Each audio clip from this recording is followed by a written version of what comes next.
Hello, everyone. Welcome back to episode number 24 of Dangles and Dingers. I'm Josh, And I'm Trev. and we're here to talk some hockey and baseball. Dangles and Dingers is brought to you by Nate's Lawn Care. For all your lawn care needs, contact them by email at webnate125@gmail.com or by phone at 226-931-2971. Trevor, how's your week been? We've been pretty good. Pretty fast week actually. Like Yeah, it's gone by fast. I thought yesterday was Tuesday. Well, when we're shooting it, this now, it'd be coming out guess Friday, what? but It wasn't, yesterday was not Tuesday. I know, yeah, it was Wednesday. So Yeah. I guess quarantine's put a toll on what day it is, and a lot of people are forgetting. Uh, Yeah. how's your week been going? It's good. I got a haircut. So if you're not watching on the YouTube, you should, because then you can see my haircut. Uh, Oh, oh, I'm growing it out again. yeah, I was growing it out pretty long, but bro, there was so much hair on the floor. Like it was Yeah. insane. I was like, how did I fit all that on my head? But yeah, I was but it's good. I like it a bit. I would like it to be a bit longer on the sides, which it will be when it grows out, but it'll be good. So today's kind of a little bit of a loaded episode. Um, you know, so we we're gonna start with some baseball today, Trevor. If it's all good with you. Yeah, let's start this with some baseball. All right, so let's start. We have the Los Angeles Dodgers. They're struggling. The Los Angeles Dodgers. Oh wait, sorry, we forgot to go over the stats. That's my bad. That's my bad. We'll go over those quick first. Um, Here we go. In the AL, the leaders in the AL East, you have the Boston Red Sox. In the AL Central, you got the Chicago White Sox. Trevor, you hear that? Chicago White Sox lead the AL Central. You're hating on them. You're not, no. The possibly relocating Oakland Athletics leading the AL West, but we'll talk about that more later. The New York Mets are leading the NL East. Trevor, you might be still be able to make some money here. Oh. The St. Louis Cardinals lead the NL Central. They've been hot recently. And in the NL West, the leaders are the San Francisco Giants. What? Yeah, the San Francisco Giants are currently leading the NL the NL West over the San Diego Padres and over the Los Angeles Dodgers, who we're going to talk about in a second. Batting average,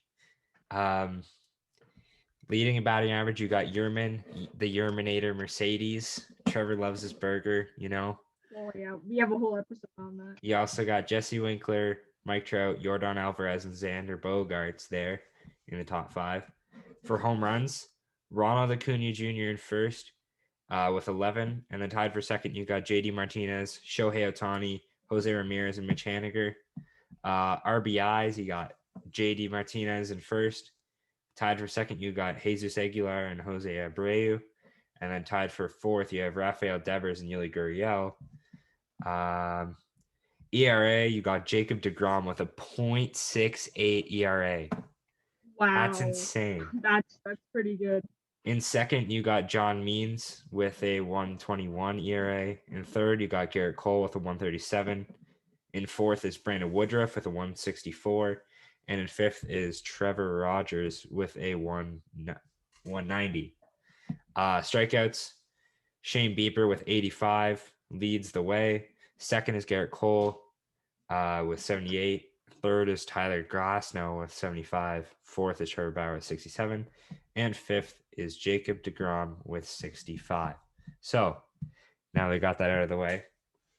Let's talk a little bit of the Los Angeles Dodgers. The Dodgers, as you just heard, are not leading the NL Central. They are third in the NL Central. They're 20-17 after starting the year 13-2. Yeah, they have lost. A a lot of games. But they've lost 5 straight series. They lost where is it? They lost their series against the Padres. They lost against the Padres, and then they lost their series against the Reds, and then against the Brewers, and then the Cubs, and then the Angels. They just had a 2-game series against the Mariners, so I guess that breaks their streak. But it's been a rough go as of late for the Los Angeles Dodgers.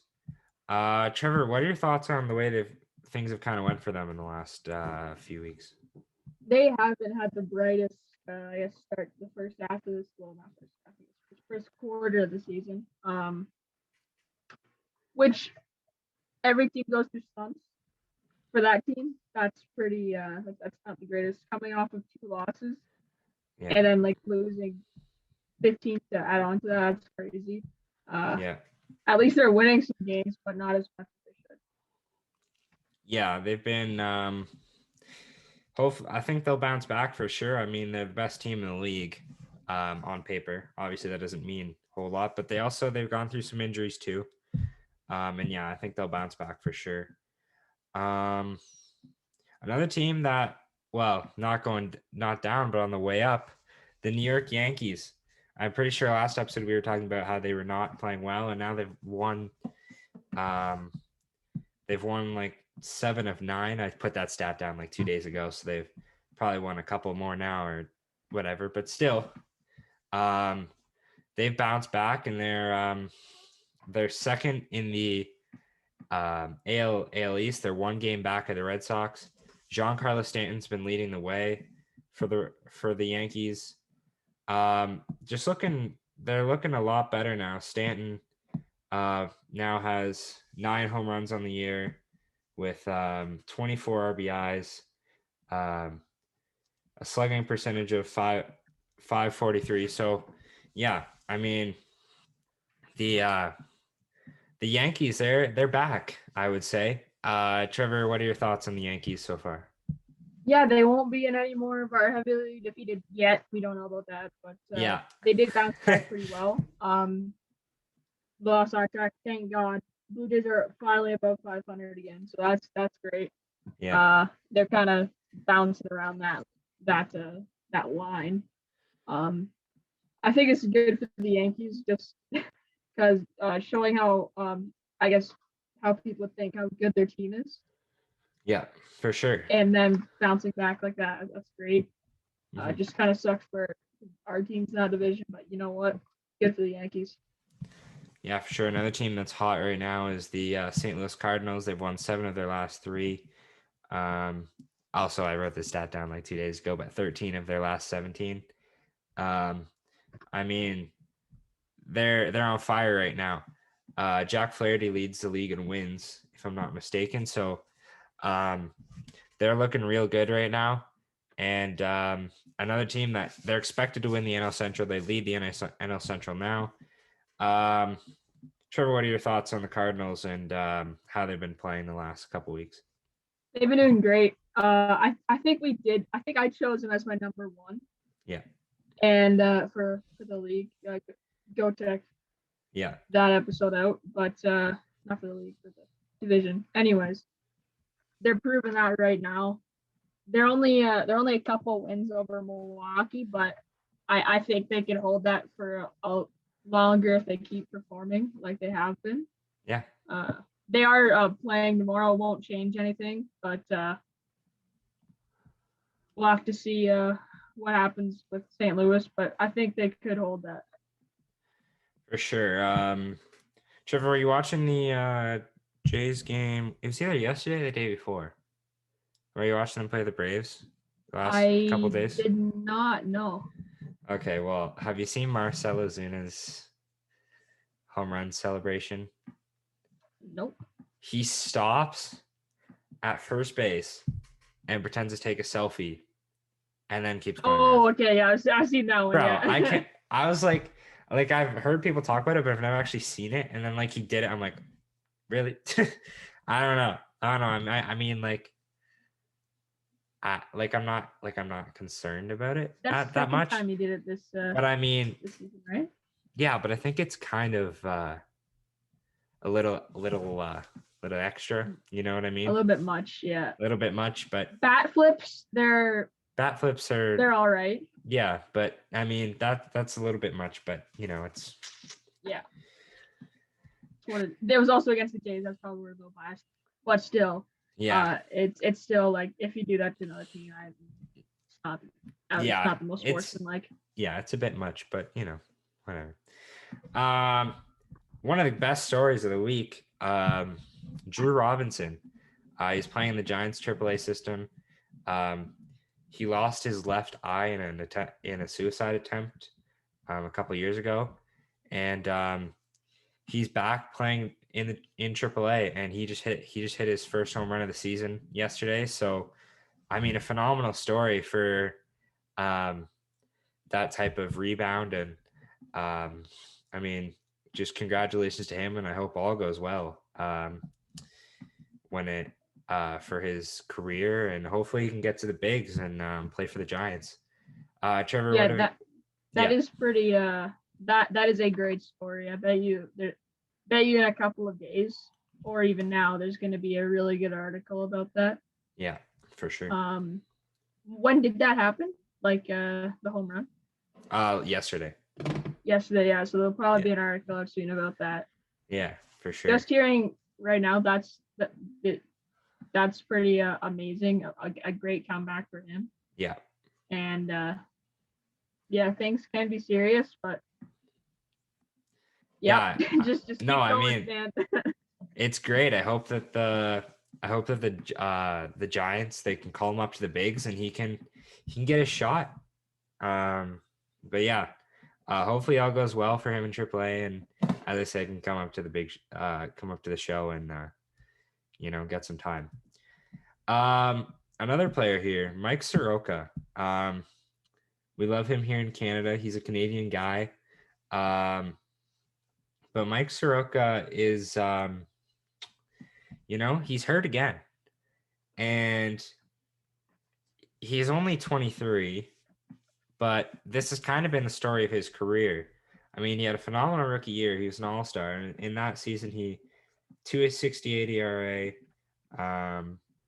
He 142 strikeouts. And a whip of 1.11.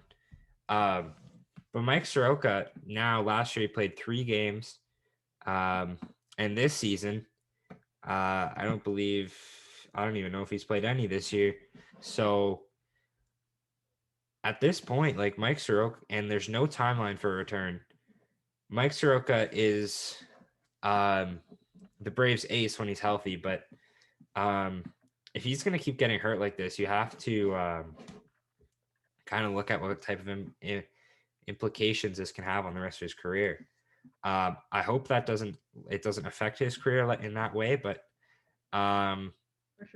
just the way he's been getting injured so often now has been it sucks, and like it'll be tough to go from being on the mound. He only pitched first few games of 2020, and then he won't be on the mound again until possibly 2022. So Trevor, what are your thoughts on Mike Soroka's injuries and how it may affect him in the future? I think this is not good for the Braves organization.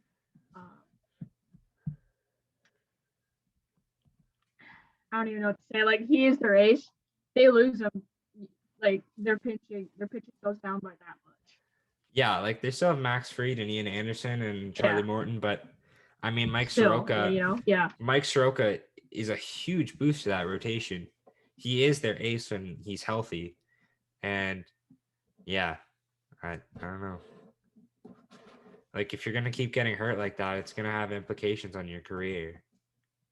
Honestly, I would just want him just maybe sit it out if he does get better from his injury. Sit it out to the playoffs. Yeah. Vaccine, keep going.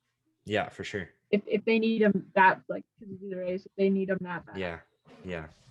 And I guess it'll depend. Like, the Braves have not been they've been a lot more disappointing than we expected them to be. We expected the Braves to be a team that it'd be them and the Mets for the NL East, and the Braves are 17-19 right now.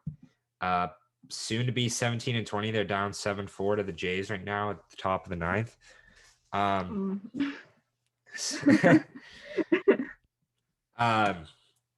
yeah, it's been a rough start for the Braves this season, and losing Mike Soroka definitely does not help that. Yeah, I mean, I hope it doesn't affect him down the road, but if he's going to keep being injured the way he is, then it might just do so. Do you have anything else for Mike Soroka? I got nothing. I just think maybe if you're worried about him getting injured again, made him just take it easy on him. Yeah. All right. That brings us to one of the most surprising things of the week. The Los Angeles Angels released 3-time MVP and 10-time All-Star Albert Pujols with 1 year left on his monster contract. Pujols, since coming to the Angels, has not been the same player that he was. But, I mean, he's 41 right now. It sucks that he had to go out like that. I think it was more of a fact that he wanted more playing time. He wasn't a regular in the Angels lineup, and he wants more playing time. But I'm not really sure who else is going to give him more playing time. I mean, it's crazy, but I don't know. I can't see another team giving him more playing time than the Angels were. That another team that would also be competitive as well. So Trevor, what are your thoughts on Albert Pujols' release? I think maybe I think he might play one more year of baseball. Yeah. And well, unless he after his contract's up with the Angels, like signed with the team. Yeah. For a year. I think they're gonna pull like a Joe Thornton and go to Toronto for a year. That's kind of like the same thing. Yeah, like it's older. It sounds like the Cardinals are interested. He played for the Cardinals from 2001 to 2011. And that'd be a great spot for him to go back to. But if he wants to play every day and win a World Series, I'm not sure I don't think he's really going to find that anywhere. But I think really for him right now, the best option would be to sign with the Cardinals. But I mean, whatever he wants to do is it's his choice. But yeah, I mean, it sucks for that to happen the way it did. For Pujols, he kind of like he signed in LA when he was turning 32, so like I'm not really sure what else they expected to sign a 32-year-old to a 10-year deal, but I feel like it was destined to end in this way in the end. But yeah, I honestly hope he goes back to the Cardinals and he can get a chance to win a World Series in St. Louis. But yeah, I guess in the end it's up to him, and we'll have to see where he lands. What else we got? Justin Verlander. Pitcher for the Houston Astros. He's injured at the moment, but he says he's not going anywhere. He is not considering retirement at the moment. So Justin Verlander sounds like he says he's going to play for he says he plans to pitch for a long time. So I mean, he's 37, 38 now. Long time, couple of years. Yeah, I guess we'll have to see. Trevor, what are your thoughts on Justin Verlander pitching for a long time? Yeah, long time. I don't know what he means by long time. If long time means a couple of years, I think he might play till he's 40, 41, 42. Yeah. Or if he gets injured in the next couple of years, I think that'll be the end of his career. Yeah. but I don't know if he'll playing a long. I don't know if he'll be playing a long time though. I think it just be a. Yeah, for sure. We'll have to see. I mean, Justin Verlander is an elite pitcher, probably a Hall of Famer as long as Houston Astros things don't affect him. And yeah, Verlander. We'll see. We'll have to see how he plays when he comes back from injury, and if he plays well, then he could play, as Trevor said, like till he's 42 or whatever. But pitching takes a big toll on your arm.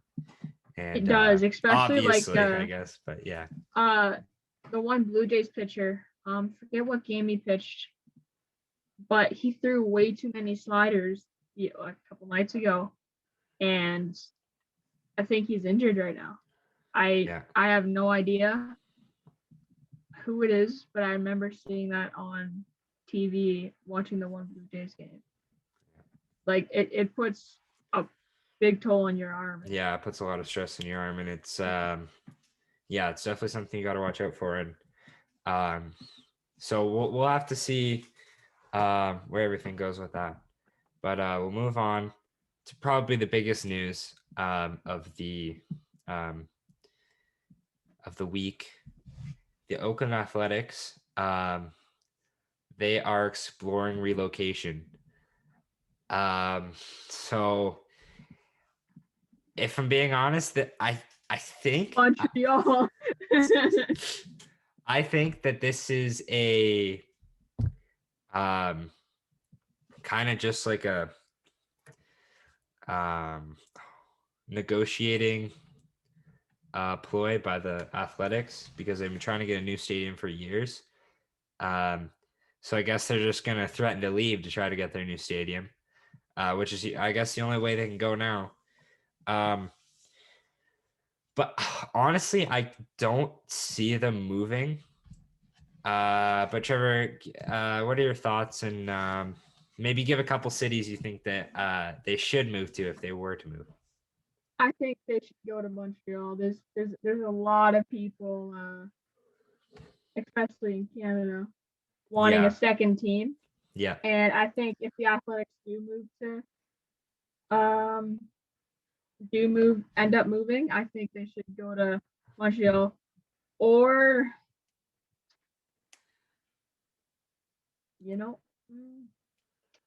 maybe Orlando. I don't know. Like, okay. Some place that doesn't really have a lot of sports teams. Yeah. Like a big city like Orlando. So. Yeah. So I mean the Athletics, I don't think they'll move. I had four cities written down for where I think they should go, and Montreal and Orlando were two of them. Okay, yeah. So the other two I would say are Nashville. I think is a great option. They're very passionate there.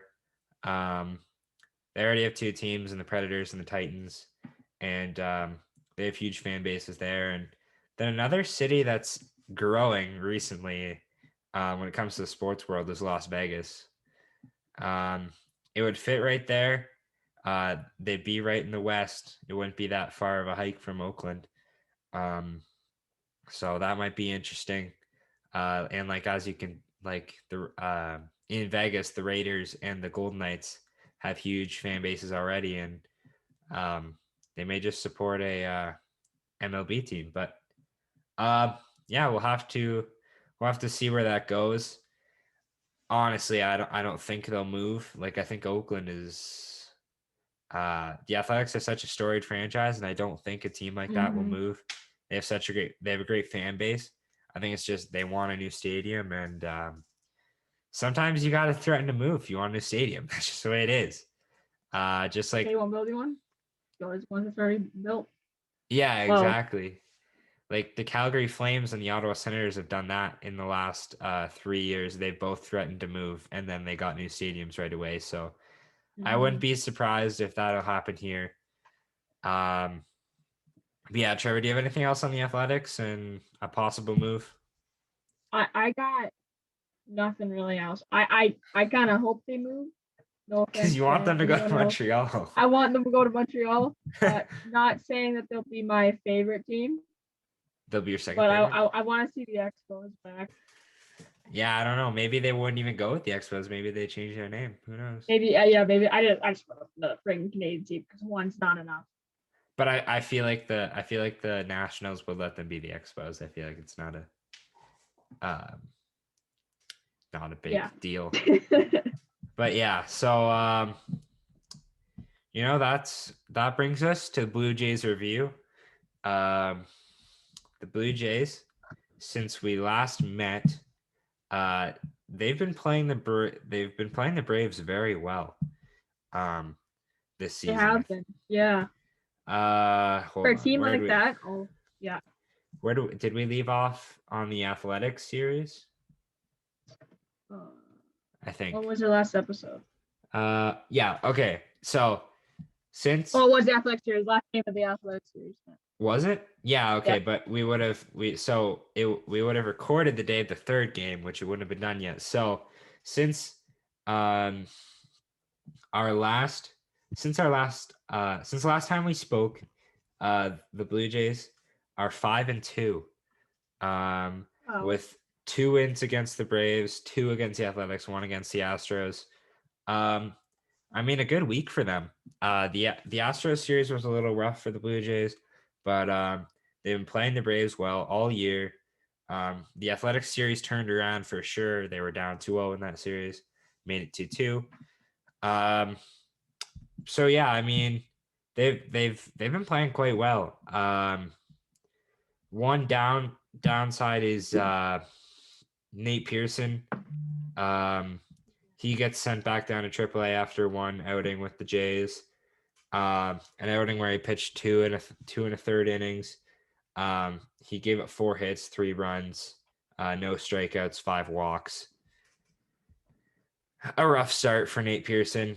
And I guess we'll just have to see how the season goes for him. I really hope it goes well for him, but Nate Pearson's tough. I mean, he's been like injured all season. Like, what do you I think he should stay. Give him a chance. Like, come on. Yeah, he pitched 2 innings. Yeah. So, like I just.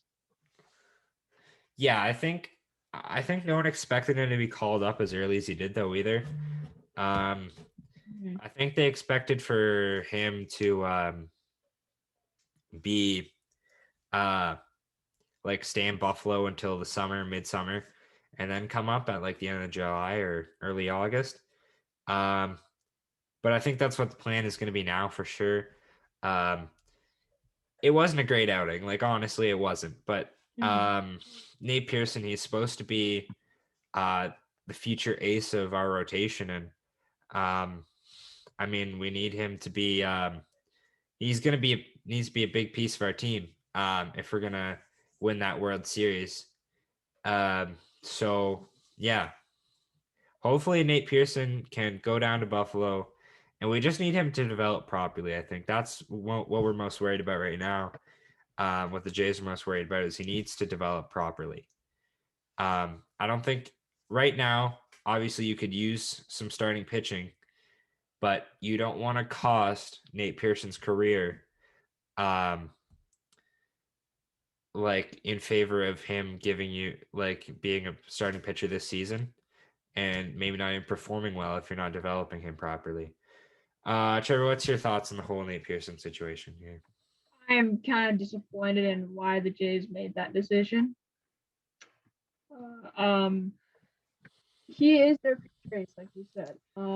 He's a young, good pitcher, and I think he at least be at the bottom of the starting pitcher lineup. Yeah. Like, kid's got potential.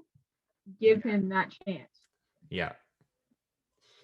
Yeah, for sure. But I think that where we're at right now, the Jays just like this year, if we're being realistic, like I hope we can make a nice playoff run, but I don't know if that's going to happen this year. I would hope it does, but like this year, for when it comes to Nate Pearson, he just needs to develop properly, and whatever that is for him, if that's playing in Buffalo or if that's being in Toronto or wherever that is, he just needs to develop. Like, he's a top 10 prospect in the league. So he's very talented, and we need that player in the future. I mean, we have decent pitching prospects, but none like Nate Pearson. So, yeah, he just needs to develop properly, and I guess we'll see where he is in the summer, near the end of the year, and maybe he gets his shot again with the Jays this year. Bull FC. Do you have anything else on that? I got nothing else. I'm just so disappointed.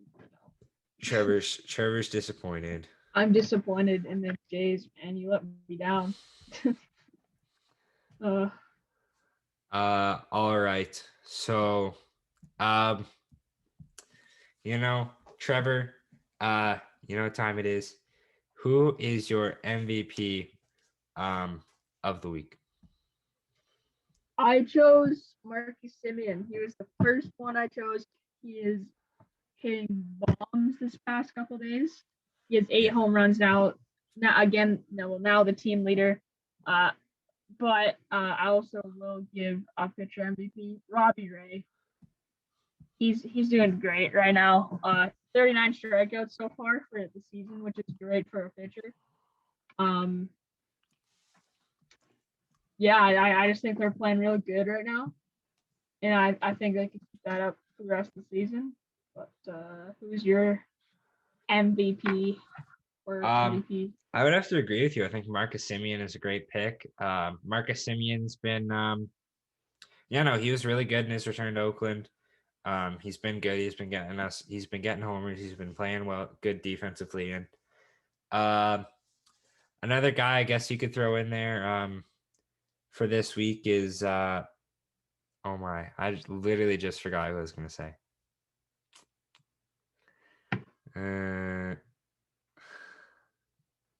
Anyways, yeah, Marcus Semien. He's been good over the last week, and hopefully he can keep playing like this, and we can move up the standings, because now the Yankees are good, so we got to compete with them. Yeah.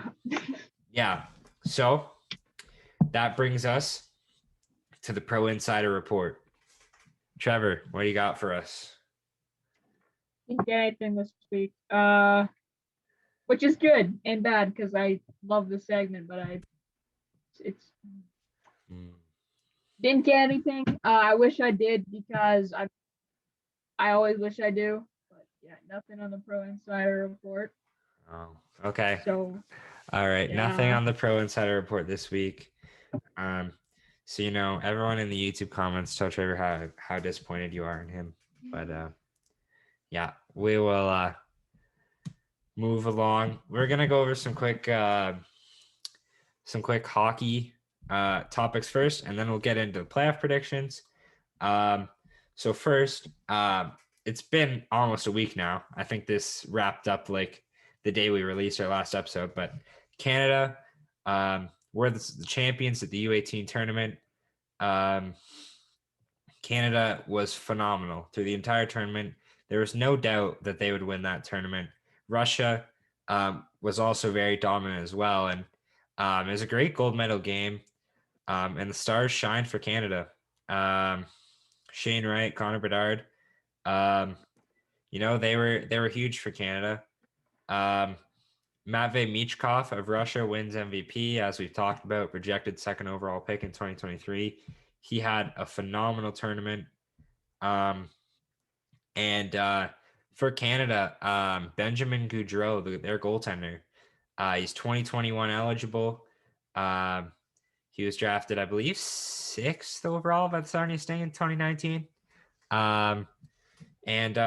He comes out for not playing since like March of 2020, and he comes out and has a great tournament. So that definitely helps his stock, I would say, when it comes to the draft. Then the media all-star team, you have Samu Tuamala, Connor Bedard, Matvei Michkov on forward. Brant Clark and I'm going to be honest, I don't know how to say his name, but Haimasalmi. Haimasalmi. I hope I said that right. Apologies if I did not. And Sergei Ivanov, the goaltender for Russia, is on the media all-star team. Trevor, what are your thoughts on how this tournament went down, and what was one player for you that kind of stood out? Because I couldn't watch any of the damn games, TSN. So that was kind of bad. But congrats to Canada. And I guess Russia did good too. Yeah.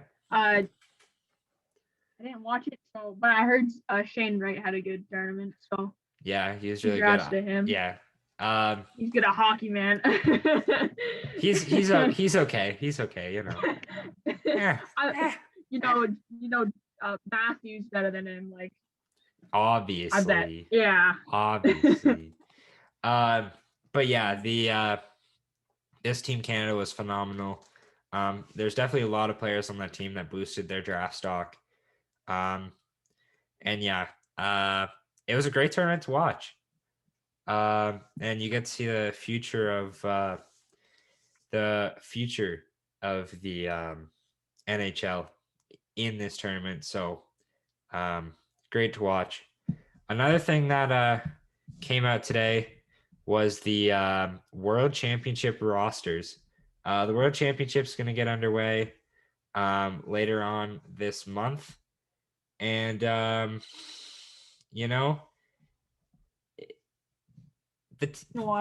rosters aren't as they aren't as great as they typically would be for this tournament. There's I don't know. It's a little rough, I would say.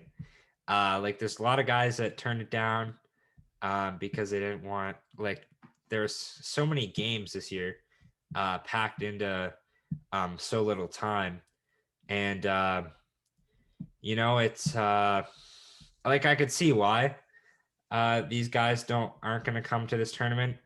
It sucks to see that they aren't, but I can see why. Team Canada here, they have on the forward core, they have Jared Anderson-Dolan, Connor Brown, Michael Bunting, Max Comtois, Justin Danforth, Dylan Dubé, Liam Foudy, Brandon Hagel, Adam Henrique, Andrew Mangiapane, Nick Paul, Cole Perfetti, Brandon Peary, and Gabe Velarde. On defense, they have Kevin Ball, Nicholas Baudin, Mario Ferraro, Colin Miller, Owen Power, Braden Schneider, Troy Stetcher, and Sean Walker. And then in net, they have Darcy Kemper, Aiden Hill, and Michael DiPietro. Not as good as a team usually would be at that tournament, but they got some good pieces: Connor Brown, Max Comtois, Dylan Dubé up front, Andrew Mangiapane as well. Cole Perfetti and Gabe Velarde also could be very good up front. Cole Perfetti is going to be an elite NHL player when he's there. He's only 18 right now, so. And then when it comes to the defense, Mario Ferraro could be big for that team. Owen Power and Braden Schneider. Braden Schneider is 2020 first-round pick. Owen Power, the projected first overall pick for this upcoming draft. And then Darcy Kemper net is going to be very good. But we'll have to see. That's why they play the games, right? That's why they yeah. Trevor, what are your thoughts on this Canadian World Championship team? It's not as I guess intense as a team usually, but it is COVID. Yeah. Also, you don't want to. Yeah. And I guess it is also like bunched in with players' for games and stuff. Yeah, for sure. But we might have a chance. I don't know. I've never really heard of these people, but we got some good draft picks in there. Some good Canadian draft picks. So we'll see. Could make it happen. We'll see if the young guys have it in them to get. Maybe they can be big parts of this team. We'll have to see. Marc-Andre Fleury, he passes Roberto Luongo for third all time in wins by a goaltender. So Marc-Andre Fleury, it's Martin Brodeur, it's Patrick Waugh, and it's Marc-Andre Fleury, the top 3 wins all time. Wow, I can't believe Marc-Andre Fleury is one of the top 3 best goalies of all time. That's crazy. I never would. Wow, yeah. So Marc-Andre Fleury, I would say probably a Hall of Famer, maybe, possibly. Yeah, we'll have to see. But yeah, no, Marc-Andre Fleury for sure, Hall of Famer. And him and Robin Leonard just won the William Jennings Trophy for the least amount of goals allowed by one team. So he's adding more hardware, and he could with a Stanley Cup this season. We'll have to see. We'll give you our preview on that series coming up in a little bit. But another thing, Anze Kopitar, he hits 1,000 points in his career. Very impressive career for him. Another guy who's probably heading to the Hall of Fame, 2 Stanley Cups. I believe he has a Selke trophy for best defensive forward. He's been very good for LA throughout his entire career. Yeah. Do you have any thoughts on that, Trevor? Or no? Anything? Anze Kopitar, he's a good player. Congrats to him. Marc-Andre Fleury, again, never would have thought. Quick story. If you're watching this, no, please don't take any offense to this. I just thought it was kind of stupid. So one of my buddies is named Marc-Andre. And he said that he was named after Marc-Andre Fleury. Funny thing is, he wasn't. Marc-Andre Fleury wasn't even like named anywhere before he was born. What? So I was like, hold on. How old is Marc-Andre? He's 13. Marc-Andre Fleury was already in the NHL then, though. Oh, wait. So then I'm just bullcrapping right now. Oh! Well, I don't think he was either. He doesn't even know how hockey works. So yeah, that was like I had a friend. He used to always wear this Canada jersey. It had Luongo on the back. Like, yeah. And I'm like, oh, are you a big Roberto Luongo guy? And he's like, I don't watch soccer. I'm like, oh, okay. I'm like, no, it's a hockey player. He's like, oh, I just wear a shirt. I thought it was soccer. I'm like, oh, no, it's not soccer. But yeah. Trevor's disappearing right now. Trevor, where have you gone? If you're watching the YouTube right now, Trevor just disappeared into his background. I have the cool logo. Oh, I'm going to Trevor disappeared into the background. You could only see his hand. Because my room isn't the best for Trevor doesn't clean his room, so he's just gonna he's just gonna cover it, It's clean. No, it's not true. Stop. He wants to hide all Sidney Crosby posters. Anyways. Yeah, I'm kidding. Yeah. Anyways, another thing here. Tim Stutz. Did you see the Tim Stutzel video where all the kids are throwing the hats into the backyard? No, I didn't. I might have. I don't think I did. So Tim Stutzel, he scored his first career hat trick against the Winnipeg Jets this week. And there was no fans in the building, obviously. So Tim Stutzel, he lives with Brady Tkachuk and Josh Norris. So they headed over. Large group of kids, they headed over to their backyard, and they just started tossing hats in their backyard for his hat trick. So, you know what? It was pretty cool. Yeah. It was pretty cool. It was they were showing it on Sportsnet last night. It was organized by these two kids that live like their neighbors with Tkachuk and Stutzel and Norris, and they go and play road hockey with them and stuff. So I thought that'd be pretty cool if you were those kids. You get to live your neighbors with 3 Ottawa Senator players, and you're playing road hockey with them and stuff. But that's cool. Yeah. Speaking of Josh Norris, scores the overtime winner against the Leafs last night. Trevor's facial expression. Here we go again. Yeah, Austin Matthews ties it with about 3 minutes left in the game, and then Josh Norris, right off the draw, Mitch Marner with the giveaway to Brady Tkachuk. Brady Tkachuk feeds it over to Norris. Freddie Anderson couldn't make the save. I mean, it was a 2-on-1. He probably wasn't going to make it anyways, but Trevor, do you think Frederick Anderson's your guy? Think Frederick Anderson's your guy? Or Jack Campbell? Jack Campbell. I said give him a chance. They clinched, but I think Jack Campbell was in that when they clinched. Anyways. Yeah. We'll get more on it when we preview the Leafs series. So John Tortorella is gone from Columbus. He is no longer the head coach. I would go check that out on Josh Talks Hockey. Yes. Yeah, go do that. Go do that right now. Pretty sure that was on there. John Tortorella, he's no longer the head coach of the Columbus Blue Jackets. They mutually parted ways. I think it's just a matter of they started building a roster in Columbus that didn't really fit Tortorella's coaching style. Max Domi, Patrick Laine, they just aren't really, I don't know. They just didn't really fit with John Tortorella, and it just ended up not working out. And so Tortorella, I'm sure if he wants a job next season, he'll have one. Trevor, what are your thoughts? Yeah. What are your thoughts on Tortorella leaving Columbus? I'm quite surprised because he's a pretty iconic coach, and that's his team. And now that he's gone, he won a Stanley Cup. He won a Stanley Cup with Tampa Bay Lightning in 2004. So just want to shout that out there. Thanks for clearing that fly, Josh.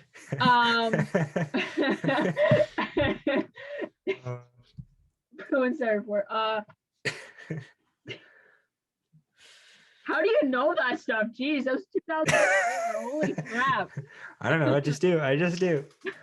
Well, because they won last year too. No, John Cooper was coach last year. Stanley Cup champion. John Cooper, Stanley Cup champion.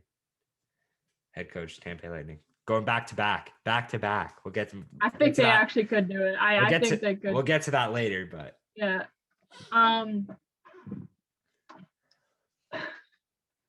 I don't know. I just think he is a Columbus Blue Jacket, and I guess they just didn't fit his coaching style. So. Yeah. So, but if he wants a job in the NHL, he will have it. So, yeah. Another thing with Columbus, Patrick Laine. So he went on and he said he had some sort of quote about how he loves Columbus, he wants to stay in Columbus, and blah, blah, blah. And then he went and had a quote in Finland. They were asking about the World Championships and why he wasn't going. He's like, this year has been miserable, and I hated hockey this year. And I don't think he said that, but he said something about this year has been miserable and something along those lines. So, so he loves it, but he doesn't at the same time. I'm not really sure. But yeah, that's like losing in a series, like a one game in a series, and then you win the next one. Well, you're all doubting, oh crap, we're gonna lose the thing, and then you win one, and then you're like, oh, I love this now. Yeah. Yeah, I think. Now that being said, the article was translated from Finnish to English, so there can be mix-ups there. The translation can be a little, it can make it look worse than it actually is. But yeah, we'll have to see. Use Google Translate. Patrick Laine is a restricted free agent this summer. So we'll have to see if I think he'll stay, but it might be a short deal. It might be a 1 or 2 year deal, and we'll have to see. Trevor, do you think Patrick Laine stays in Columbus this year? I mean, I think he'll stay. He'll stay. Yeah. Maybe not very long, like a couple of years after this, but I think he'll stay. Yeah. Rick Tocchet, head coach of the Arizona Coyotes, is no longer the head coach of the Arizona Coyotes. they agreed to mutually part ways. Another guy just wasn't working out. Arizona, they got close to the playoffs this year, but it just wasn't enough. And yeah, Arizona, I think they I don't know what they're gonna do. I mean, they were competitive this year, but not competitive enough to make the playoffs. And I don't think they want to rebuild. I think they want to retool. Yeah. I think that's where you put it. That's good. Yeah, but I mean, it's interesting to see where the Coyotes go this offseason. Yeah, Trevor, what do you think of the Coyotes this year? It sucked. They're one spot out from making the playoffs, and I think their season's over now. Yeah, it is. Yeah, they have no more games left. It just sucks. Like, I think since a couple years ago, like in 2019, they had a great season. They're like, Arizona's actually turning around now and becoming a good team. Yeah. And like in 2020, they made it to they beat Nashville in the play-in and then made it to the first round, and they ended up losing the Avalanche in 5. But the Avalanche were such a phenomenal team. But yeah, I think like they lose Taylor Hall, and you know it. I don't know. They got to figure out what they're going to do this offseason, and hopefully they can turn it around because I hope that hockey can work in the desert. But and it keeps rolling in the desert. Yeah. But the more that they continue to not be good, and that means the more the fans don't show up, and the more that the people talk about that they should move. So hopefully that the Coyotes can turn things around and get back in the playoffs sooner rather than later. The nominees for the Bill Masterton Trophy were announced. The Bill Masterton Trophy, Trevor disappeared into his background again. Did? Yeah, you did. Oscar, the Bill Masterton Trophy is essentially the comeback player of the year. It's like for perseverance and gentlemanship and dedication to the game of hockey. So essentially comeback player of the year. And my pick, Oscar Lindblom. He's from the Philadelphia. Each team has a nominee. He's the nominee for the Philadelphia Flyers. He came back from a rare type of cancer last season. He had that last season. He was diagnosed, and he came back this year fully healthy and had a solid year. So Oscar Lindblom is my pick for the Masterton this year. Obviously, anyone that wins it would be a worthy choice. But yeah, Trevor, I don't know what your thoughts are on the Masterton this year. I think he will win. Yeah, for sure. I think so. That's the same thing with the home run story. Yeah. Coming back after having cancer. Yeah. And come back healthy and having a great season. Yeah. I think he could win that trophy. Yeah, I think Oscar Lindblom is the pick. When does that I guess it'll be announced when they announce all the other awards at the end of the year. Yeah. The New York Rangers extend Ryan Lindgren, defenseman, for 3 years, $9 million altogether. Nothing much to say there. Ryan Lindgren's a solid piece on their defense in their top 4. And, the Rangers are going to be a good team going forward. And they also fire their head coach, David Quinn. So a lot of head coaches moving out this week. From what I've seen, Rangers fans are actually happy about this move. David Quinn, it seemed as though that he wasn't playing Alexi Lafreniere and Capo Kakos in great situations, and as much as they would like him to. I didn't watch a whole lot of the Rangers this year, if I'm being honest, so I wouldn't have been able to. I'm not able to back that up, but from what I've seen from Rangers fans, that's the way they felt about it. Trevor, what are your thoughts on the Rangers getting rid of David Quinn and what that means for them? If they want them to play, I think they'll try to find a new coach. Yeah. That will also because Lafreniere he had a pretty big turnaround near the end of the season because he did. For the first overall pick, he wasn't the greatest at the start. So yeah. And then he didn't play him as much, which kind of sucks. But I think they'll find a new coach that will. And I think for sure. That will suit not just the players, the fans. Yeah. I think that even though the Rangers kind of cleared house with their GM and their president, the guy they got in there now, Chris Drury, I think he's definitely very knowledgeable, and a lot of teams have wanted him to be their GM in the past when they've had openings. So I think he'll make the right decision. And I think the Rangers, as much as it looks like this last week has been pretty bad for the Rangers, I think they'll be just fine coming out of this. Two other things to note. One other thing to note quick. The Seattle Kraken have officially signed their first player in franchise history. The Seattle Kraken signed Luke Henman from the boys brand Armada of the QMJHL, an undrafted. Well, not undrafted. He was drafted in 2018 by the Hurricanes in round 4, but then they did not sign him to a deal. So he could have been. So the Seattle Kraken signed him, and he's the first ever player in Kraken history. Nothing else really to say. But congratulations to him, and I guess that's something he'll always have, is that he was the first ever Kraken player ever. So they could go on to be the worst team ever, and then he'll be like, "I was the first Kraken." I was the first Kraken, exactly. So that brings us to the part of the show you probably came here for, the playoff series, the playoff preview. So I think we're going to be honest here. We're recording this a little early. The West is not determined yet.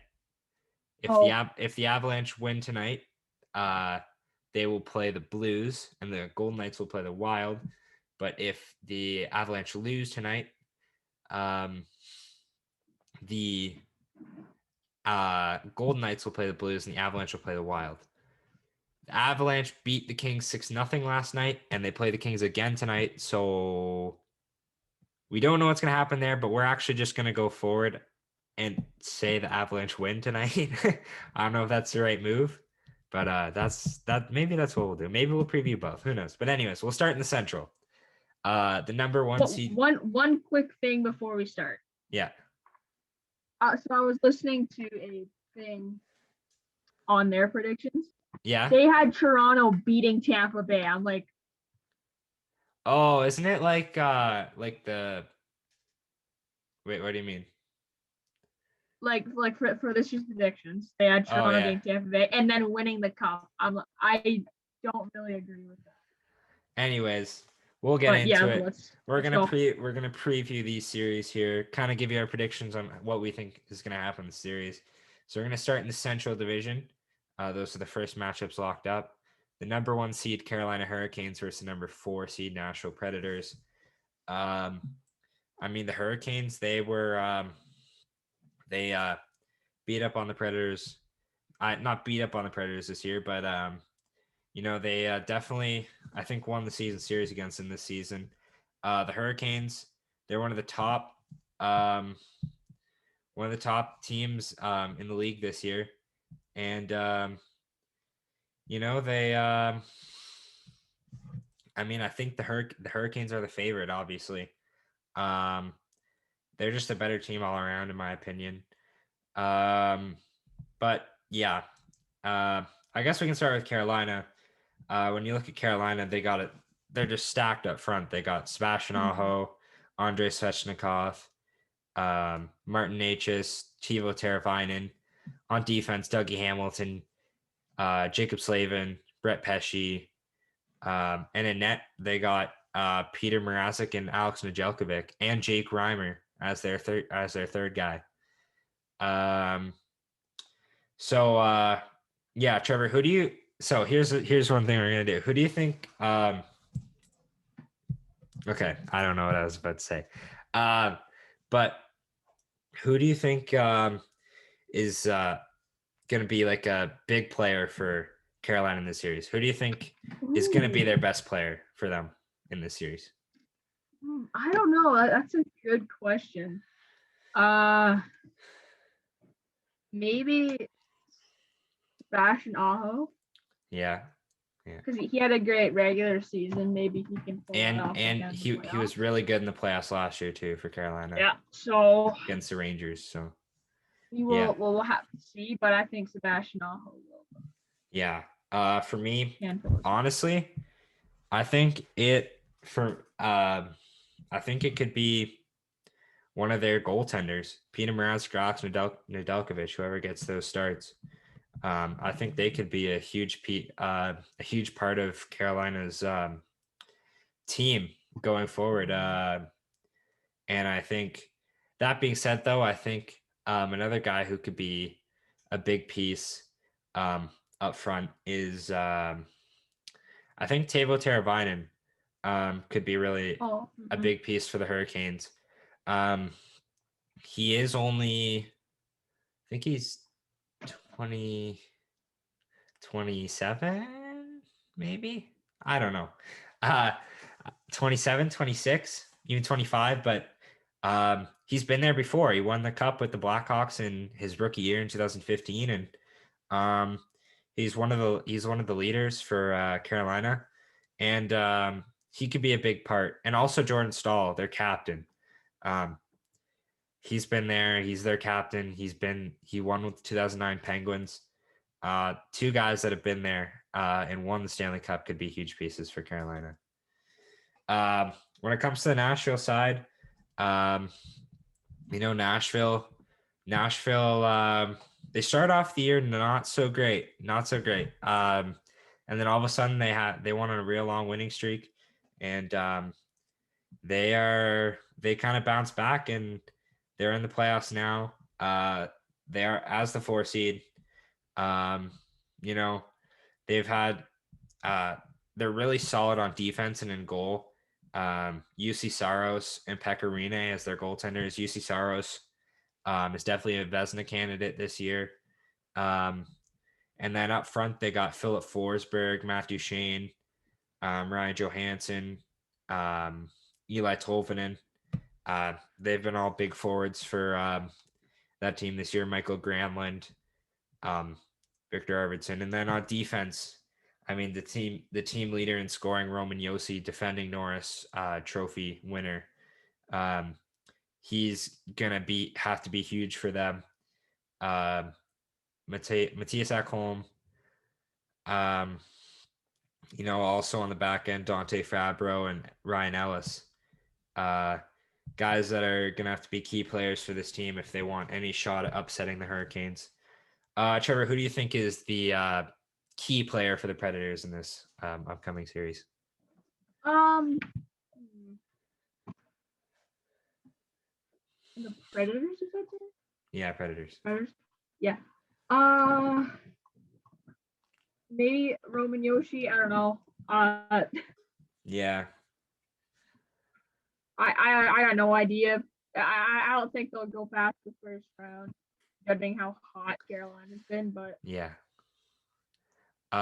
For me, I think it's as simple as I'm gonna bum his name. Yeah, Zeus Soros. He had a great season. Yeah. I think he could pull that off for the team. Yeah, I think I was gonna go along the lines of what Trevor said. UC Saros is gonna have to stand on his head during this series if the Predators want a shot at knocking off the Hurricanes. UC Saros, Roman Josi also have to be a big part of it, but I think UC Saros is definitely going to have to lead the Predators past the Hurricanes if that's what they want to do here. So Trevor, now give your winner and how many games you think this series will go. Carolina's going to win in in 5 games. All right. I would agree.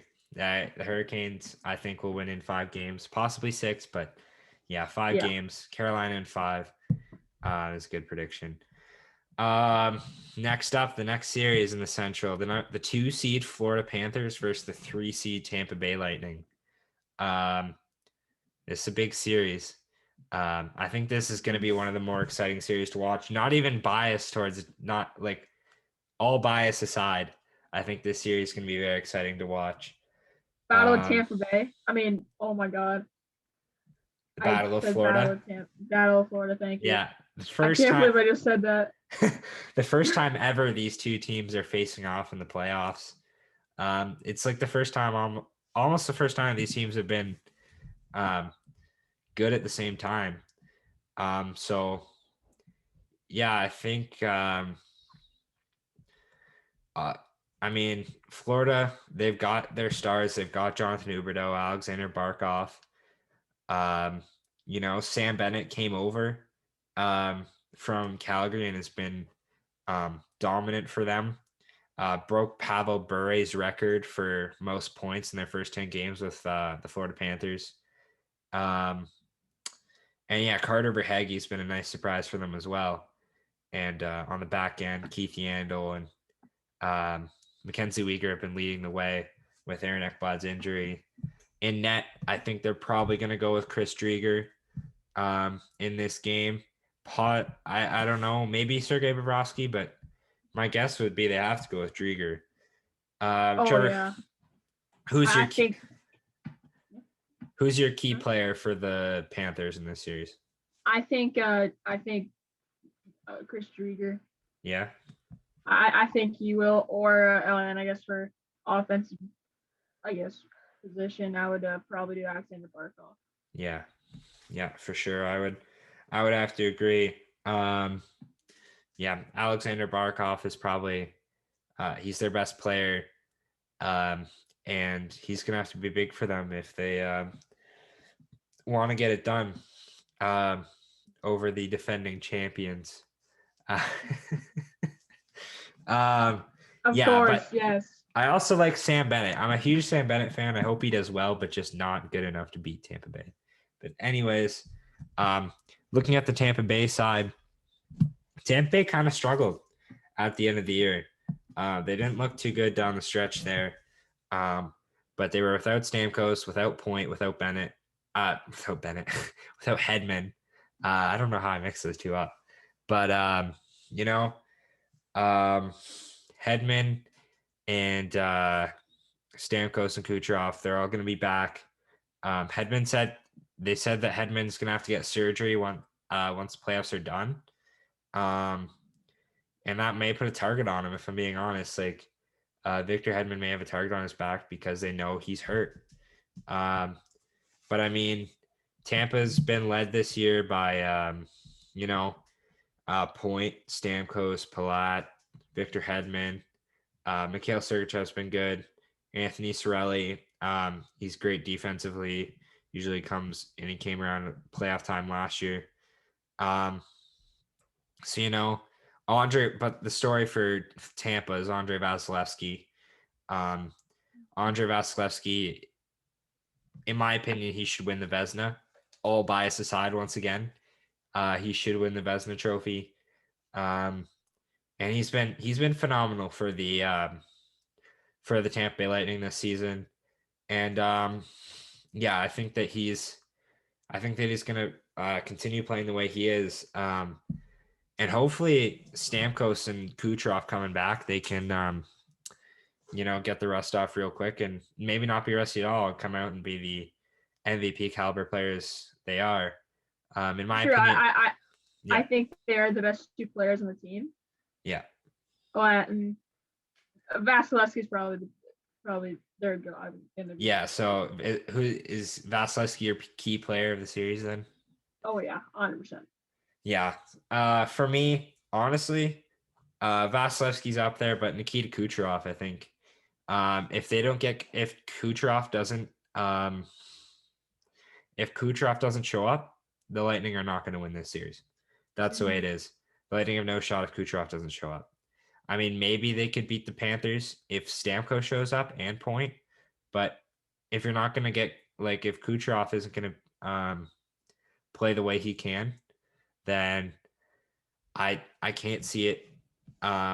See them getting past Florida.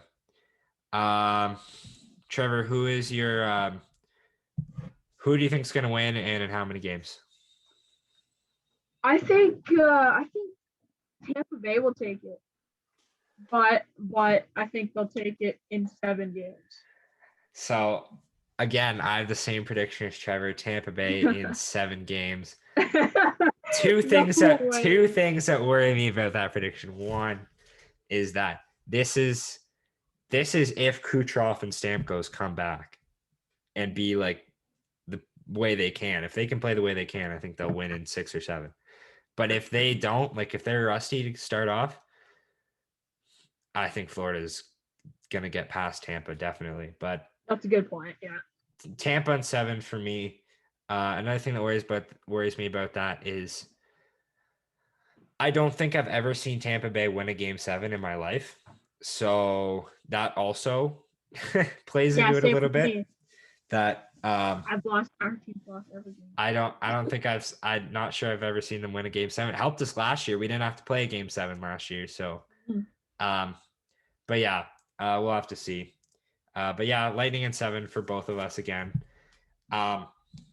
So now we'll move to the East division. The number 1 seed Pittsburgh Penguins will face off against the number 4 seed New York Islanders. The Penguins, they didn't start off like phenomenal, but they really came on mid to the end of the year, and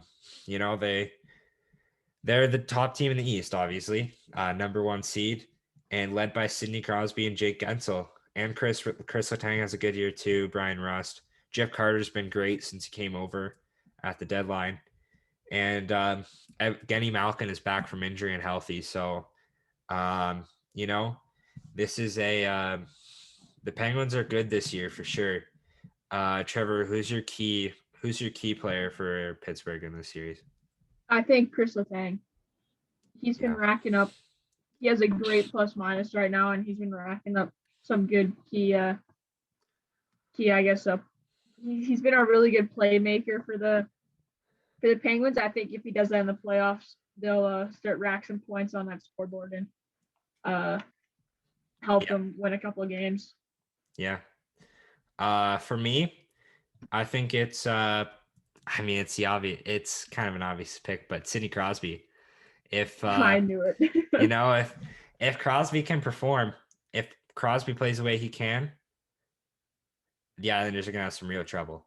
I know they're a great defensive team, but Sidney Crosby is one of the greatest players of our generation, one of the greatest players of all time, and he still had an MVP caliber season this year.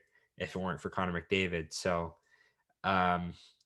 Sidney Crosby is the player that they definitely have to watch out for. Comes to the Islanders. The Islanders, they're kind of the reverse of the Penguins. They started off really well, started the season off very well, and then kind of died down a little bit at the end.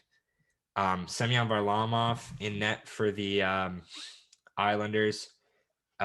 He had a Vezina caliber season. Ilya Sorokin, their backup, who actually played 22 games this year, was also very good for that team. Matthew Barzal is obviously their leading scorer, but they got a decent forward core there. Jordan Eberle, Josh Bailey, Brock Nelson.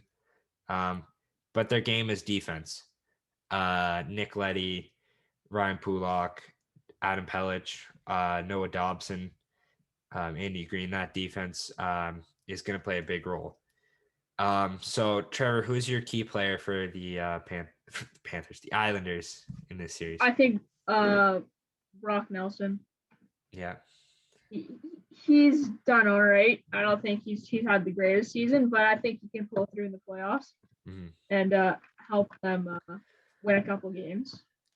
Maybe even I'm gonna bump his he's injured right now, but Semyon I'm sorry. Yeah, him. He's injured. Semyon Varlamov. Thank you. If he comes back, I think he'll be a big part of their playoff roster. Yeah, I think he should be back for game 1, and if not, I mean, Ilya Sorokin is definitely a great goaltender as well. But yeah, for me, I would say Semyon Varlamov for sure would be a guy that definitely is a key player for them, but also Kyle Palmieri. They bring him in at the deadline from New Jersey to come in and play in that top 6, and you know, he needs to be a big player for them if they want to get past the Penguins. So yeah, but I think what definitely could hurt the Islanders, and I think it's hurt them since it happened.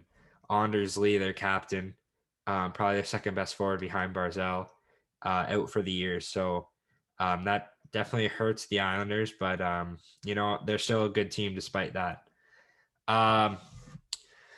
Trevor, who do you have winning it in how many games? I think Pittsburgh will win it in 6.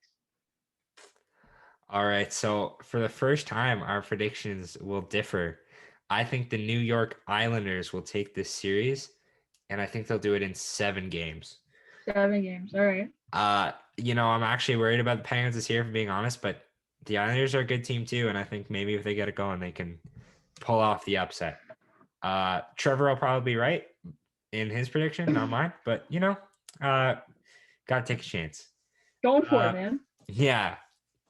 Next, we have the 2 seed Washington Capitals facing off against the 3 seed Boston Bruins. The Capitals, a good year for them. I mean, nothing really, not a whole lot to say about it. I mean, Ovechkin had another good year. John Carlson had another good year. Nicholas Backstrom another good year. They've had some issues with Evgeny Kuznetsov. I don't know what is going to happen with him in the playoffs there. But yeah, we'll have to see. They pick up Anthony Mantha in the at the deadline, so that could be a big piece for them. But Trevor, who's your key player for the Capitals in this series? I think again, pull up his last name because I can't say last names today. Nick Van something. He's their goalie right now. Vitek Vanacek. Yes, I don't know how you said that, but yeah, he's been playing great. I think he could be a key impact for the Capitals, and hopefully they don't make a play on his head. But yeah, that's what I was. Have to play hard to win. Yeah, for sure. I would say I'd have to agree with you there. I think Vanacek or Samsonov, whichever guy gets the start for the Capitals, they're gonna have to be very good because you've seen the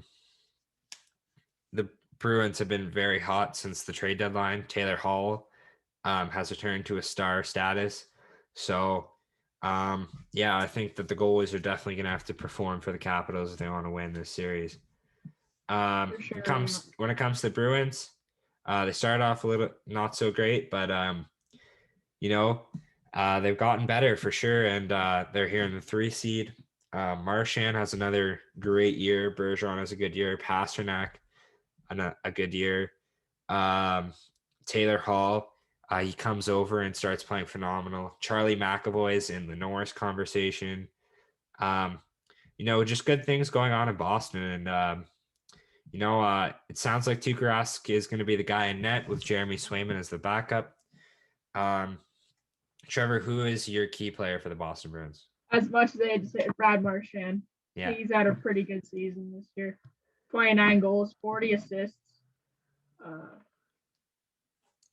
I think he'll rack some points up. Yeah. Tuukka Rask will also need to maybe stand on his head a little bit for the team. Yeah. I think we'll obviously have to see, but those are my 2. Yeah, for sure. And for me, I would say, I think Taylor Hall, he has to keep it going.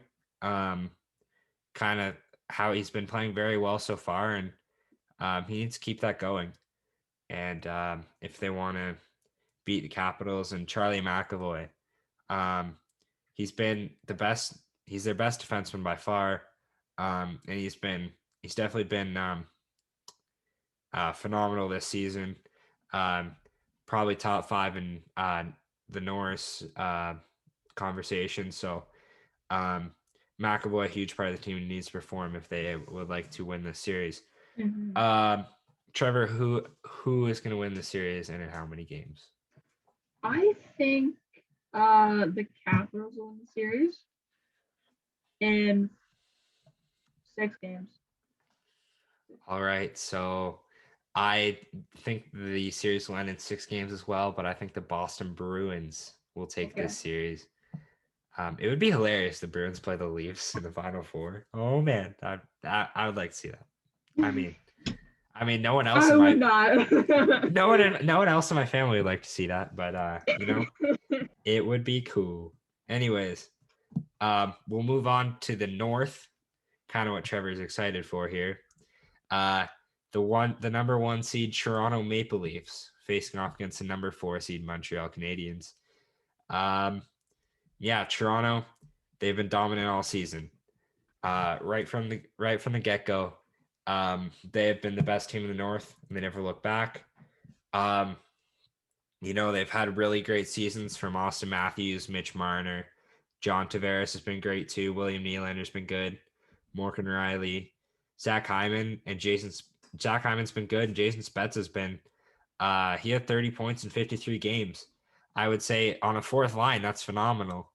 And he's a very talented guy. Obviously, was an all-star in his prime.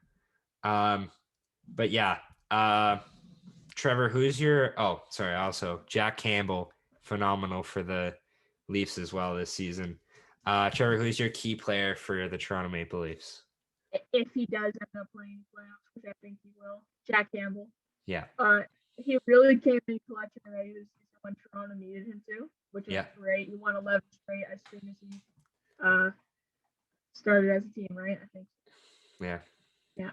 Obviously great for him, but I think he will be a big impact in the playoffs. Hopefully not stay on his head. Yeah. Hopefully we got some of the offensive defense there to help him out, but I think he'll be their most important player in the playoffs. Yeah. For me, I'd have to go with the same. I think Jack Campbell, he's been the guy all year, and I don't think you can really not go with him heading into the year. I mean, you just look at not even like any advanced stats, just Jack Campbell, 23 games played, 43 goals allowed. Frederik Andersen, 24 games played, 70 goals allowed. So I think Jack Campbell's the guy, and he's going to have to be a big piece for them. He's going to have to play very well if they want to win. I say that, but they are playing the 4-seed Canadiens. Not that they're bad, but they are the team that has to play super good to win. Mm-hmm. When it comes to Montreal Canadiens, they started the season off really well. They were in first in the North at the first 2 or 3 weeks of the year, and it's not that way anymore. They're fourth in the North. They actually only ended up with 1 more win than the Ottawa Senators this year.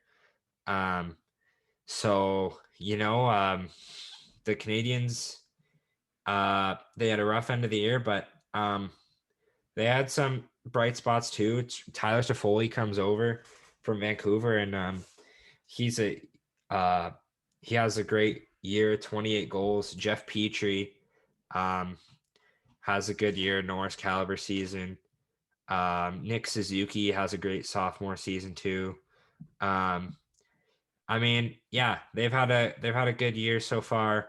Cole Caulfield, even though he only played 10 games, he had 5 points in those 10 games. So, I also think Jake Allen's been a nice pickup for the Canadiens in the offseason. But they're coming to the playoffs on a 5-game losing streak. So, that's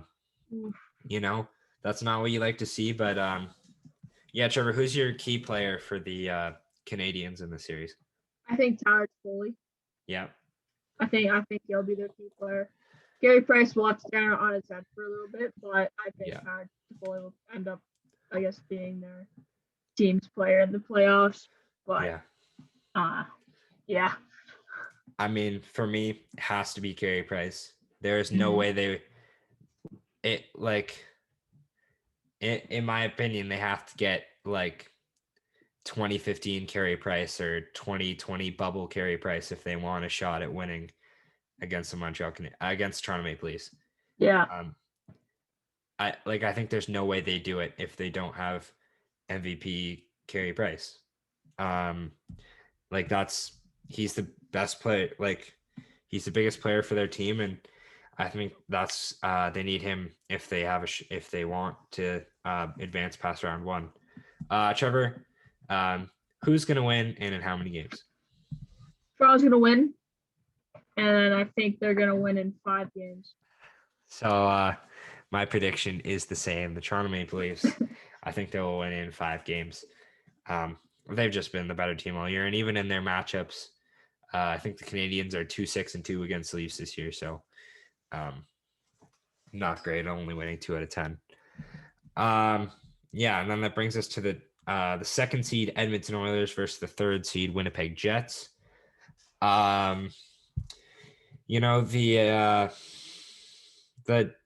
The Oilers, they've been phenomenal this year. Obviously, McDavid and Draisaitl have been carrying a lot of the load. Tyson Barrie has a great bounce back season this year. Darnell Nurse has also been great this year. Jesse Puljujarvi, another bounce back season. Mike Smith, bounce back season. A lot of bounce back seasons when it comes to the Edmonton Oilers. And I think they're a good team. I don't know if they'll be able to get past Toronto in the North, but they played the Jets well this year, and the Jets, they just came off of, I think they were on like a 5 or 6 game losing streak. They're on a 1 game winning streak now, so I guess they've got rid of that. But sorry, I kind of just moving on to Winnipeg without asking you, who is a key player for the Edmonton Oilers in their series? I think. I don't. I'm sorry, I did not know what just happened. I was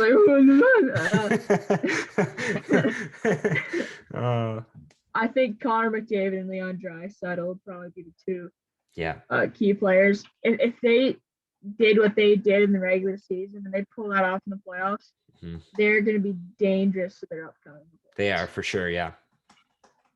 Yeah, I would have to agree with you. I mean, it has to be Connor McDavid and Leon Draisaitl. I don't see a way that they win the series if those 2 guys don't perform.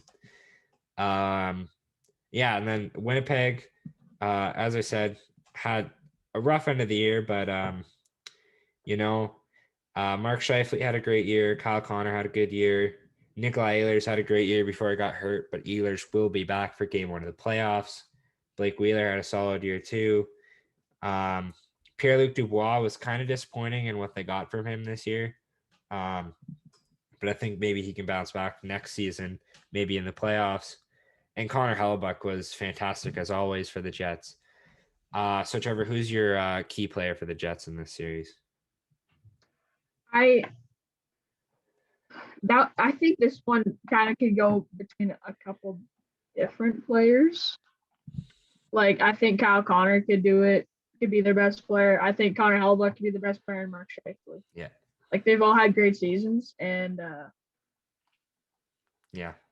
think either one of them can be their best player. Yeah. I think Connor Hellebuyck, I think it's going to have to be the biggest player for the Jets if they want to win. Like, if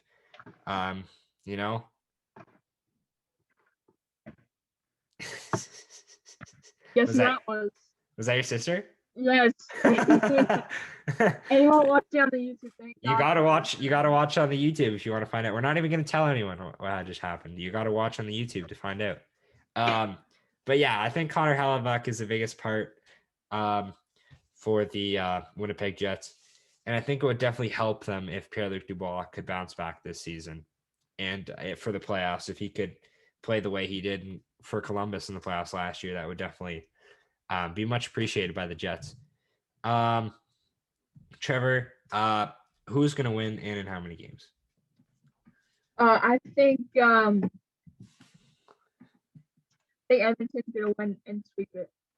Pardon? I think Edmonton will sweep. Oh, okay. Okay. Yeah. Okay. I think they could do that. I think the Oilers are gonna win, but I'm gonna pick the Oilers in 6. All right. Possibly 5. It could be 5, but 6, I think is a safe bet. Yeah. The Oilers, they played the Jets great this year, and yeah, we'll have to see. That series gets underway May the 19th. And then that brings us to the West. So we don't have matchups for the West, but we'll kind of just go over the West, go over the teams, kind of the possible matchups. The first matchup, or not match, but we'll just go over the teams. Right now, Colorado, I think, will finish first. They've had a great year. Nathan MacKinnon, phenomenal season. Mikko Rantanen, a great year. Gabriel Landeskog, Cale Makar is a point a game as a defenseman. Samuel Girard had a good year too. Devon Toews there coming over from New York, had a great year. Who do you think's the key player for the Avalanche in their series? I think probably like Mikko Rantanen. Yeah. And then Nathan MacKinnon. Yeah. I think those two players together can be a pretty big piece to that team. And I'd have to agree. I think that Nathan MacKinnon probably would have to be their biggest player. I mean, if they want to move on. And yeah, I mean, we'll have to see. The Avalanche will play either the Minnesota Wild or the St. Louis Blues. We'll move on to the Vegas Golden Knights. The Golden Knights, Fleury had a fantastic year this year. Mark Stone had a great year this year. In my opinion, he's my Selke pick. Him and Barkov, I think, are the two guys that should be battling out for the Selke. Max Pacioretty has another good year. Shea Theodore has a great year. Pietrangelo has a good year. Alec Martinez also had a great year for them too. Trevor, who's your key player for the Golden Knights? This one was also a little bit hard because they have a bunch of great players on their team.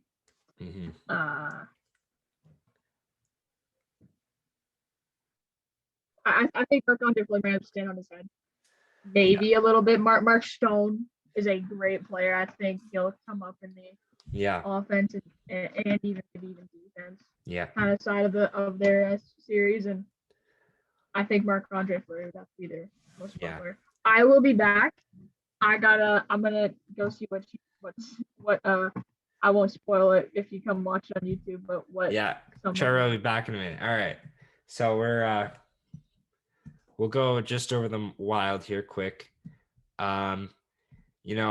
Minnesota, they've had a great year this year. I wouldn't say unexpected, but surprising, I would say. I guess maybe, I don't know. But the Wild, a great year for them.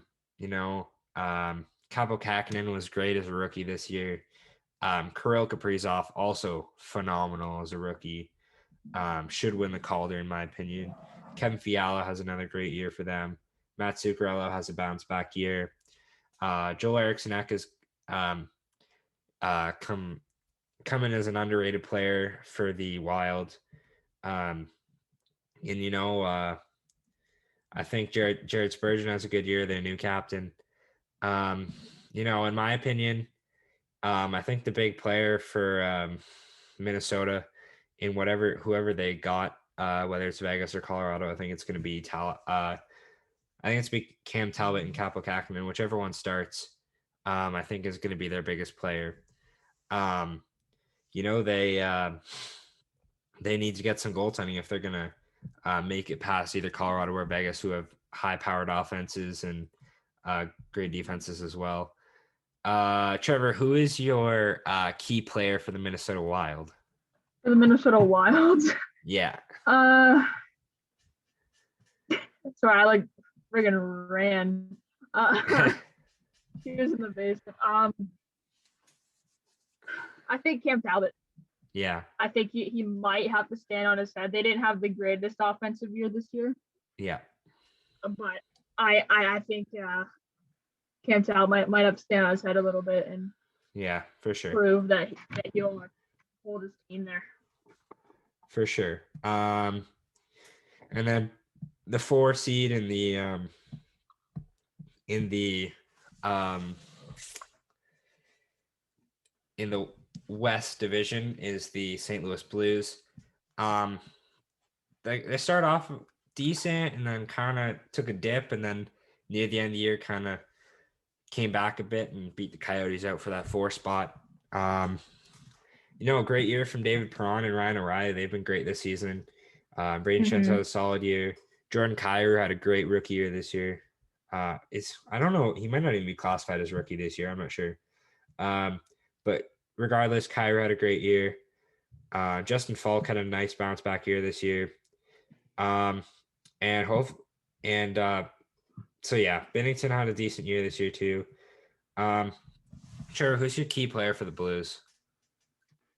I think Jordan Binnington. Yeah. Just like the 2019 playoffs. Yeah.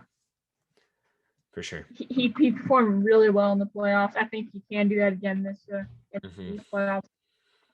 Again, his team didn't do the greatest offensively, but I bet you he'll help the defense side of it of things for their series. I think Jordan Binnington for sure could end up being I guess their team MVP. Yeah.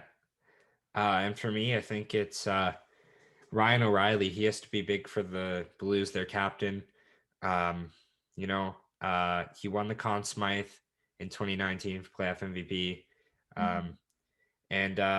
Now they have no Pietrangelo this year. He has to step up and be a big time player for this team. He obviously has been and will continue to be, I think, but he has to be big, and I definitely think it'll help for the Blues if Vladimir Tarasenko can kind of take off. He's only played 24 games this year, 14 points due to injury, but I think if he can if he can get things going, that'll definitely help the Blues, whatever series they have. So it's going to be kind of tough for our predictions here, but it'll either be Colorado or Vegas. Colorado and Vegas are, I would say, about the same skill level, so I think you could probably make a decent prediction off that. Either Colorado or Vegas will play St. Louis. Who do you think would win that series? I guess it's hard to say, but Colorado, Vegas? Is that what you said? Well, no, Colorado. It's either Colorado or Vegas will play St. Louis. Like we don't know yet. Okay, yeah. We don't know who's going to be the 1 seed yet. Well, are they playing right now? No. Yeah, that's tonight. They're playing the Kings. Kings haven't really had a good season. Well, I guess. Well, let's say. I think the Avalanche beat the Kings last night. Yep. 6-0. So let's say the Avalanche win tonight. So it'd be the Avalanche versus the Blues. I think the Avalanche would win in 6. Okay. Yeah. Same here. I think the Avalanche would take that in 6. Yeah. And then then that would leave the Golden Knights in the Wild. Who do you think would win that series and how many games? I think Vegas will take it in 7 games. Same here. Vegas in 7, I think. Minnesota's been pretty good against Vegas this year, so we have to see. And that wraps up our playoff preview episode here. I think we're going up to 2 episodes per week for the playoffs. So when will that be starting? I guess we'll record our first one Monday and then put it out Tuesday. All right. So yeah, probably it works better if we record after school though. Sorry guys, if you're getting some behind the scenes stuff, but probably works better if we record right after school. Anyways, all right. I'm excited for the playoffs. I'm pumped. Saturday, game one between the Bruins and Capitals at 7:15 p.m. That's when it gets underway.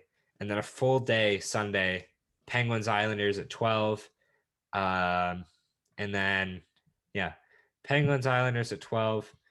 And then there's a game at 3. I forget who it is. And then at 7:30, Lightning Panthers. So, I mean, a big, a lot of hockey ahead, and I'm pumped for it. So that leaves one thing left for us is the Weather Network heavily defeated of the week. So, Trevor, got anyone for this week? I didn't get anyone for this week. Don't think anyone, I guess, did heavily defeated. But so did you get anybody? So I kind of have two. You can take All one, right. whichever one you want. Jack Eichel for one. All right. Him and his team won't let him get surgery on his herniated disc in his neck. I feel like that'd be kind of annoying. What? Yeah. Okay. And then for my other heavily defeated of the week is the Oakland Athletics fan base. If they end up relocating. If they end up leaving. So that's my heavily defeated of the week. Trevor, do you have anything else for this episode or no? I got nothing. But all right. So get some playoff hockey in here. Oh yeah, for sure. So we'd like to thank you all for listening. Check out go follow us on Instagram, Twitter, Facebook, TikTok. Subscribe to us on YouTube, so you can find out what Trevor's sister's appearance was on the show, and and then you can also see Trevor's cool background. So yeah, go check that out. Thank you all for listening, and we'll see you next week.